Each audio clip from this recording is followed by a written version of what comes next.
This week. These are some of the things that you might find in terms of Starlink stuff. So currently this is my location. So as you can see, there are actually 9 satellites that are passing over this location. And so you look at from here, you can actually see these are Starlink satellites. So if you click on them, they'll give you some information. So this satellite's a pretty old one, so it's launched in this time. And then normally they hover around the 500 kilometer mark. And if you look at some of this information, this satellite has been going up and down.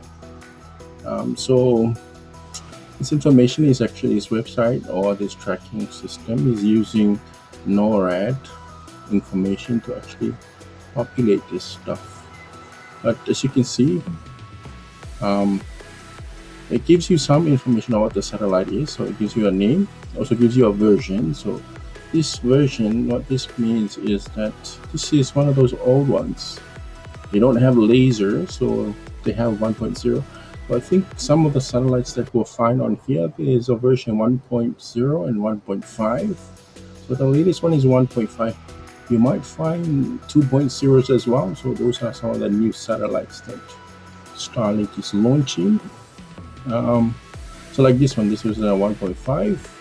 So I think this one are supporting laser technology, which is they talk to each other through those laser beams. Let's have a look at that one. So this is a 1.5 as well. So these are the new ones. So you see it's launched in 2003 on March 9th. So basically my location is Samoa. So Samoa is a small island on the Pacific, right? So as you can see, as satellites get into the orbit, into the Samoan cycle range, it starts populating this monitor. So basically you can see when they come in. So they all have different direction that are moving based on their path around the world or around the globe. So as you can see, as soon as they fall out of scope of the Samoan visibility, you will not see them anymore. You see this one is a new one, November. So these are recent ones. So these are probably the latest of the latest. So you have 1.0, which is the old one, and then you have 1.5, which is not so old, not so new, and then you have the 2.0, which is the ones that are quite new. So as you can see, so there's a mix of these up there. Maybe there's another 1.5, and then here is the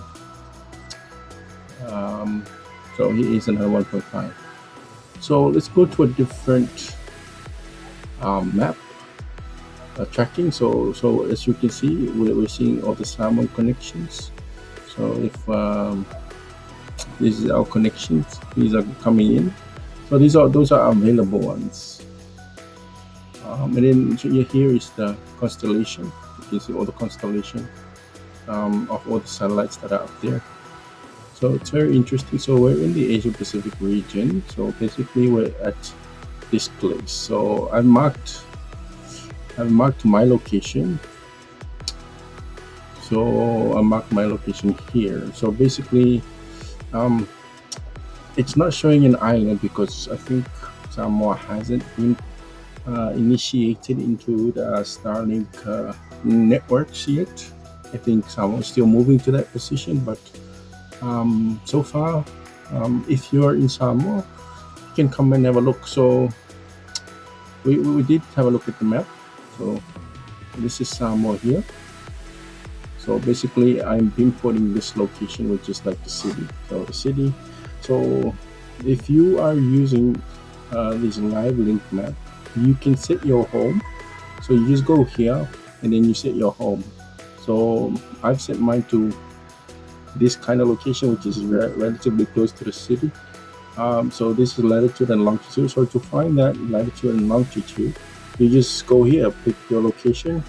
If you're from maybe the beautiful beaches of Lalemano, you can say you want to use some satellite in Lalemano. When someone opens up to supplying this stuff, so you can go to Lalemano, which is all the way here, and then you can maybe pick a beach that you want to go to. So take the location data here. So let me just copy that location data. So I take the location data, I copy it, and I go to the live. So I just copy the whole thing and I paste it here. So remember that you're pasting both the longitude and latitude. So the latitude is the first number and the longitude is the last number. So I just remove the first number, which we already have placed at the top, and then save. When you save, it will reload the tracker, and it will give you that your green spot. So similar cases, you're probably gonna be getting the same thing because you're still in Samoa and it covers all this stuff. So still having a look. 1.0. Okay, it's an old one, March. So these are the old ones, so they're still up there. So sometimes they get some of them, they kind of burn out when they have re-entry into the Earth's atmosphere. But yeah, so let's change to another map. So this is more of a more detailed map of what is actually going on. Okay, so I'm just trying to zoom out here.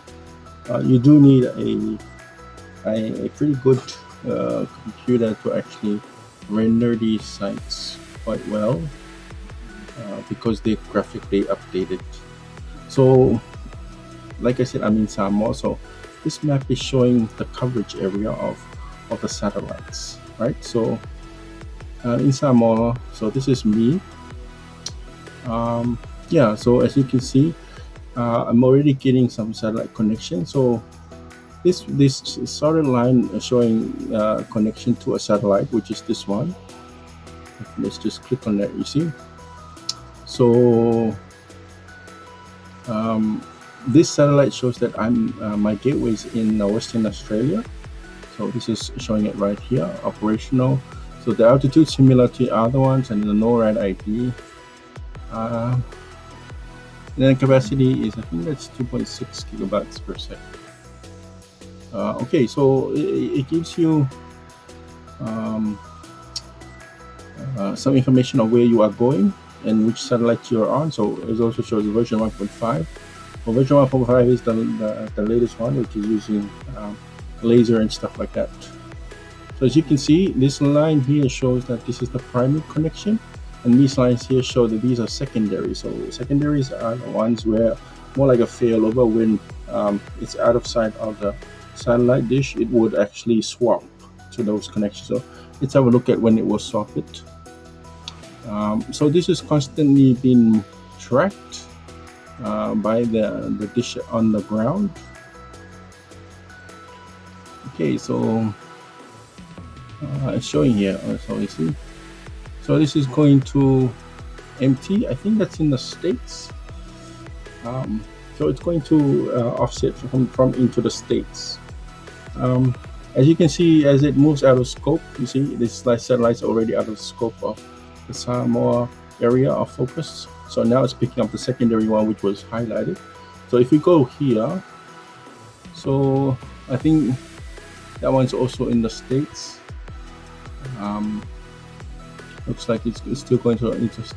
The ISLs, I think those are inter-satellite links, so meaning that this network of links are related, connected to that gateway. So as you can see, it has changed.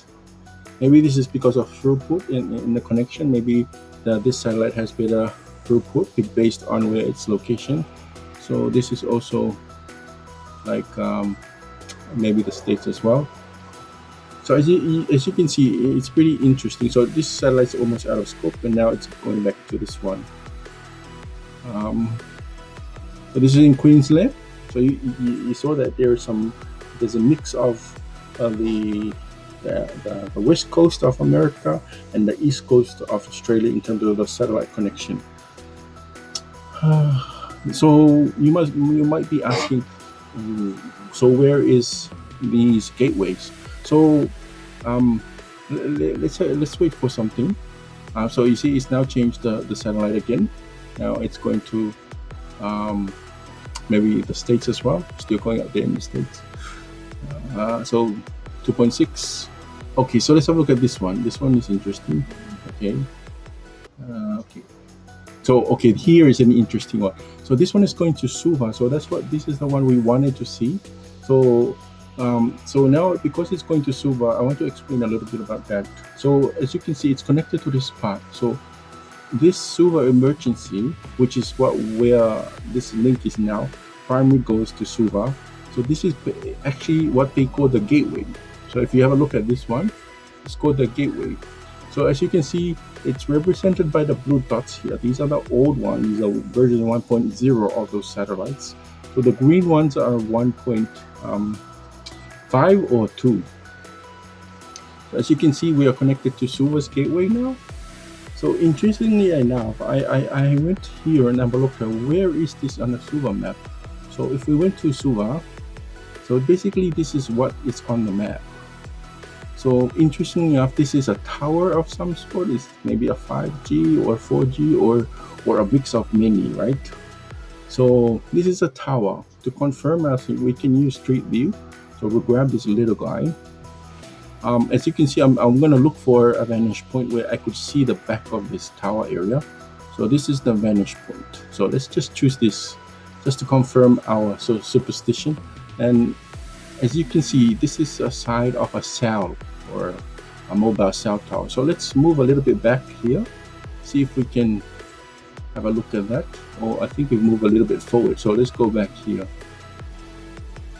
Okay, so yeah, so as you can see, we have a good vantage point of what that is.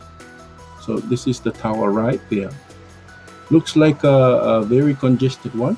So it seems right that maybe the satellite is used to leverage the weight or load balancing some of the internet at this location. Or so I can't verify right now, but this looks to be the location that satellite is actually used as a gateway. Given that I'm not sure if this is the updated map of this location, due to the structure, there might be a building that is now acting as a gateway, or this is still in development. Yeah, so that's that location. So interestingly enough, there are other locations in the region. Yeah, but as you can see, you can actually have a look around. So this is the scope area that Samoa is actually looking at in terms of the satellite feed. So if we move to other places, so Fiji seems to have a gateway, and then New Zealand have a few gateways. So given that if you press on these gateways, they give you some sort of coverage area that they can assist. So Samoa is around that coverage area. I mean, it can overflow to American Samoa, but the coverage area is good because we have a place where we can jump to. So yeah, so you see, it's still continuing. Okay, so let's have a look at this blue one. So this is still version 1. It's still going to Suva. So Suva, yeah, speed is 25.4 gigabytes per second. It's pretty interesting. So it's quite fast. So yeah, so Samoa's quite lucky. So there are satellites there moving around, um, and um, hopefully Samoa will be getting these in soon, given that the government has approved some of this stuff from Starlink. So great work on that front line. Okay, so let's zoom out and let's have a look at what is around the Pacific. So basically, Pacific is sandwiched between the the west coast of America and the west coast of South America and the east coast of Australia and New Zealand. Um, well, for New Zealand, it's basically on the north side, but for Australia, the east side. But also for Asia, so we are sandwiched between those. We have Honolulu, so as you can see, these Honolulu sites are also gateways. So those are gateways for this area, the north. So this is the North Pacific, and this is the South Pacific. So there's a couple of gateways that we have. So Australia has a lot of them for us. New Zealand have a few, but Fiji is one of those. But hopefully, yeah, I think the Pacific should get more gateways. Maybe Samoa could get one if they have submarine cables. Could be a way to transverse from satellite to fiber, and fibers to submarine cables, which are still fiber cables. Yeah, so interesting. So hopefully we get into that stuff.